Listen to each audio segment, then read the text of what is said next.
اور لقطہ کہتے ہیں راہ میں پڑی ہوئی چیز کو، رستے میں پڑی ہوئی چیز کو لقطہ کہا جاتا ہے۔ اور کہا کہ کوئی قافلہ وہاں سے گزرے اور راہ میں پڑی ہوئی چیز سمجھ کر یوسف کو وہ لے جائیں۔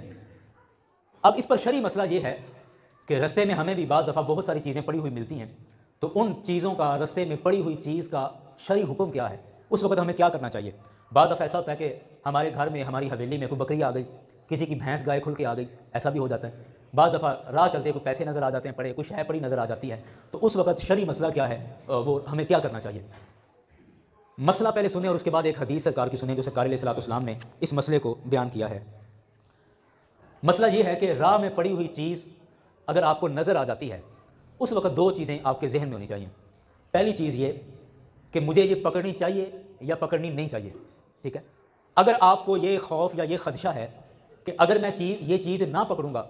تو کوئی ایسا بندہ اس چیز کو اٹھا لے گا جو شاید اس کا شرعی حق ادا نہ کرے اور وہ خواہ ایک بندہ گنہگار ہوگا، تو پھر آپ پر لازم ہے، ضروری ہے کہ آپ اس پڑی ہوئی شے کو اٹھا لیں۔ اٹھانے کے بعد کیا کرنا ہے کہ شرع کے اندر، فقہ کی کتابوں کے اندر یہ بڑی وضاحت کے ساتھ مسئلہ لکھا ہے کہ رستے میں پڑی ہوئی کوئی چیز اگر مل جائے تو آپ پر لازم ہے کہ آپ 1 سال تک اس کا مالک تلاش کریں گے، 1 سال تک اس کا مالک تلاش کریں گے۔ آپ اعلان کروائیں، لوگوں کو بتائیں کہ میرے پاس اس طرح کی کوئی شے موجود ہے، اور وہ جس کسی کو وہ اپنی علامت نشانی بتا کے مجھ سے لے لے۔ 1 سال تک آپ اس کو استعمال نہیں کر سکتے، اس کے مالک کو تلاش کریں گے، اور اگر اس کا مالک 1 سال میں مل گیا تو وہ آپ اس کے سپرد کر دیں گے، اس کے حوالے کر دیں گے۔ اور اگر اس کا 1 سال میں مالک نہیں ملتا تو اس کے بعد آپ کو اختیار ہے، آپ چاہیں وہ چیز اپنے ذاتی استعمال میں لے آئیں، چاہیں وہ چیز بیت المال میں جمع کروا دیں، یعنی حکومتی خزانے میں جمع کروا دیں،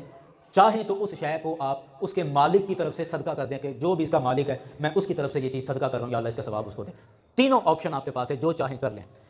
ایک بندہ سرکار کی بارگاہ میں آئے، ایک صحابی سرکار کی بارگاہ میں آئے اور آ کر عرض کرتے ہیں کہ یا رسول اللہ صلی اللہ علیہ وسلم، یہ امام بخاری نے اس حدیث کو نقل کیا، امام مسلم نے بھی نقل کیا۔ آ کے عرض کرتے ہیں کہ یا رسول اللہ صلی اللہ علیہ وسلم، میں رستے میں پڑی ہوئی چیز کے بارے میں آپ سے پوچھنے کے لیے آیا ہوں۔ سرکار نے فرمایا پوچھو۔ عرض کرتے ہیں یا رسول اللہ، اگر کوئی مال پڑا ہوا مل جائے یا کوئی شے پڑی ہوئی مل جائے تو میں کیا کروں؟ سرکار نے یہی جواب ارشاد فرمایا کہ 1 سال تک اس کا مالک تلاش کرو، اور اگر وہ مالک مل جائے تو اس کے سپرد کرو، ورنہ تم خود اس سے فائدہ اٹھاؤ۔ یہ بات کر دی۔ پھر دوسرا سوال کیا اس صحابی نے، عرض کی کہ یا رسول اللہ صلی اللہ علیہ وسلم، اگر کوئی بکری میں مجھے رستے میں مل جائے تو اس کا میں کیا کروں؟ تو سرکار علیہ الصلوۃ والسلام نے فرمایا کہ وہ بکری یا تیرے لیے ہے، یا تیرے بھائی کے لیے ہے، یا بھیڑیے کے لیے ہے۔ اس کا مطلب یہ تھا کہ وہ بکری یا تیرے لیے ہے، یا تیرے بھائی کے لیے ہے، یا بھیڑیے کے لیے ہے۔ اس کا مطلب یہ تھا کہ اس بکری کو پکڑ لو اور اس کا مالک تلاش کرو، جب تک مالک نہیں ملتا اس کو اپنے پاس رکھو، وہ تیرے لیے ہے۔ جب اس کا مالک مل جائے تو وہ اس کے حوالے کر دو، وہ تیرے بھائی کے لیے ہے۔ اور اگر یہ دونوں کام تم نہ کرو گے تو پھر وہ بھیڑیے کے لیے ہے، اس کو جانور کھا جائے گا، وہ بکری ضائع ہو جائے گی۔ اچھا، تیسرا سوال اس نے کیا، عرض کرتے ہیں یا رسول اللہ صلی اللہ علیہ وسلم، اگر کوئی رستے میں مجھے ایسے ہی اونٹ مل جائے یا میری حویلی میں کوئی اونٹ آ جائے تو پھر میں کیا کروں؟ تو سرکار علیہ الصلوۃ والسلام نے فرمایا کہ تجھے کیا ہو گیا ہے، اونٹ اپنا پانی بھی اور اپنا جوتا بھی ساتھ لے کے چلتا ہے۔ اس کا مطلب یہ تھا کہ اونٹ ایک بڑا جانور ہے اور اسے کوئی جانوروں کا خوف نہیں کہ کوئی کتا بگیاڑ کوئی یہ بھیڑیا اس کا کوئی نقصان کرے گا، تو اس لیے وہ تو اس کو نہیں رکھ سکتا اور نہ وہ تو اس کو استعمال کر سکتا ہے، بلکہ اگر ملا ہے تو اس کو ایسے ہی کھلا چھوڑ دے، اگر پتہ ہے کس کا ہے تو اس کو اطلاع دے دے، اس کے گھر چھوڑ دے یا اس کو اطلاع دے دے، اور اگر نہیں پتہ کہ یہ کس کا جانور ہے، اونٹ ہے، بھینس ہے، گائے، کس کا جانور ہے، تو پھر اس کو ایسے ہی کھلا چھوڑ دے، وہ اپنے کھانے کا بھی انتظام کر لے گا اور اپنے پینے کا بھی انتظام کر لے گا۔ یہ سرکار نے جواب ارشاد فرمایا۔ اسی طرح ایک صحابی تھے تو انہوں نے، یہ حدیث بھی امام بخاری نے اس کو نقل کیا ہے، بس میں بات ختم کر رہا ہوں، کہ ایک صحابی تھے تو انہوں نے ان کو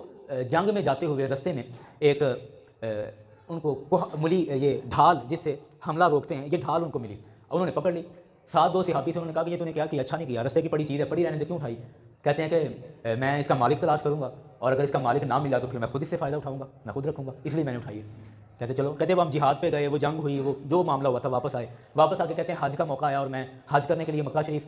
گیا، اور حج کر کے پھر میں مدینہ شریف گیا، تو مدینہ شریف میں مجھے حضرت ابی بن کعب ملے، اور میں نے کہا یہ بڑے صحابی ہیں، سرکار کی بارگاہ کی، انہوں نے بڑی صحبتیں اٹھائی ہیں اور بڑے پڑھے لکھے اور عالم صحابی ہیں، تو چلو میں ان سے مسئلہ پوچھ لوں۔ تو کہتے ہیں میں نے ان سے کہا کہ مجھے فلاں رستے میں نا ایک ڈھال ملی تھی پڑی، تو وہ میں نے اٹھا لی، تو اب میرے دوست مجھ پر اعتراض کر رہے تھے تو نے کیوں اٹھائی؟ تو میں نے کہا تھا کہ میں نے اس لیے اٹھائی ہے کہ اس کا میں مالک تلاش کروں گا، مالک نہ ملا تو میں خود اس سے فائدہ اٹھاؤں گا۔ تو اب میں آپ سے پوچھتا ہوں کہ یہ مسئلہ کیسے ہے، میں کیا کروں؟ تو حضرت ابی بن کعب نے اپنا ایک واقعہ سنایا، کہتے ہیں کہ میں ایک دفعہ راہ میں جا رہا تھا تو مجھے رستے میں ایک تھیلی نظر آئی اور اس تھیلی کے اندر 100 دینار تھے،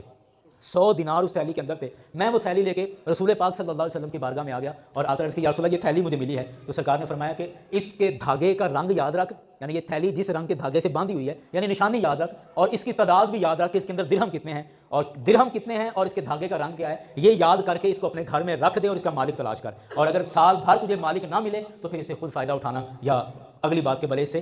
تم بیت المال میں جمع کرا دینا یا صدقہ کر دینا. تو یہ اسی سورہ یوسف کے لفظ سے یہ مسئلہ بیان ہو رہا تھا, میں نے آپ کے سامنے عرض کر دیا. اور یہ اس وجہ سے بھی کہ ہمارے اکثر دوست اور بچے بالخصوص ایسا ہوتا ہے کہ ٹرالی گزر رہی ہے سڑک سے تو اس میں سے بھاگ کے گنے کھینچ لیے اور سمجھتے ہیں کہ اس کو غلط نہیں سمجھ رہے ہوتے, گناہ نہیں سمجھ رہے ہوتے. یا اسی طرح جاتے جاتے راہ میں کوئی امرود کا درخت دیکھا, کسی کا باغ ہے اس میں سے امرود توڑ لیے, کسی کے کھیت سے مولی اکھاڑ لی, کسی کے مطلب گنا توڑ لیا کبھی, اور ہم سمجھتے شاید یہ چوری نہیں یا یہ غلط نہیں ہے یا یہ گناہ کا کام نہیں ہے. اور پھر اوپر سے ہم ایک دلیل بھی دے رہے ہوتے ہیں کہ کھان پین کی گاندھی چوری ہوتی ہے. ہاں جی, کھان پین کی گاندھی چوری ہوتی ہے. پھر بندہ دکان توڑ کے کسی دی تو اتوں آٹا بھی چوک لے, چینی بھی چوک لے, گھیو بھی چوک لے, سارا کھان پین والی چیزیں, اور بات کہے گاندھی چوری ہے تو کھان پین والی. تو چوری استعمال کرنے کے لیے ہوتی ہے, چوری کا مال کھانے پینے کے لیے ہوتا ہے. تو اس لیے یہ ساری چیزیں شاید ہم ان کو غلط نہیں سمجھتے یا ان کو گناہ نہیں سمجھ رہے ہوتے, تو یہ ساری چیزیں گناہ کے زمرے میں آتی ہیں اور مال ہتھیانے کے زمرے میں آتی ہیں. اور جو اس کا مسئلہ تھا وہ میں نے آپ کو عرض کر دیا. اب اس کی آئندہ سے آپ اس کا احتیاط کریں اور کبھی بھی ایسی حرکت نہ کریں کہ ہم کسی چھوٹی سی وجہ سے قیامت والے دن پکڑے ہوئے ہوں اور ہماری اس چھوٹی سی حرکت کی وجہ سے اللہ تعالیٰ کی بارگاہ میں ہم پکڑے جائیں اور ہمارا حساب کتاب ہو رہا ہو. دنیا میں تو ہم ایک دوسرے کو 10-20 روپے کی کوئی بات نہیں, لے بھی سکتے ہیں, دے بھی سکتے ہیں. قیامت والے دن 1 روپیہ دینا اوکھا ہو جائے گا, 1 روپیہ دینا مشکل ہو جائے گا. تو اس لیے ان چیزوں سے